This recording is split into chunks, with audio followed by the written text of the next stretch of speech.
Hi guys, welcome back to my channel. Today I'm going to show you how to hide unwanted object from video. This is CapCut tutorial. So if you use this app as your video editor, you can remove, you can hide, or you can cover the unwanted object from your projects. Let's get started by open one of the video or your projects. I took this from library to practice.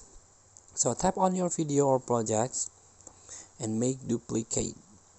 This one, duplicate feature, and on the first one you can tap it and make overlay. You can tap overlay here. On the second video, the overlay one, you can use mask feature. Here you can use the circle or rectangle, depend on the object or the background here. So try to use circle first here, and try to use mask on the blank space like this, and tap this button, check button. So done.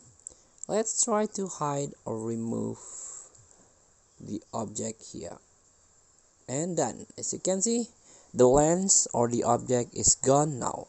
So please free to try. Thank you for watching. Don't forget to comment, like, and subscribe, and also click the next button below. See you in the next video.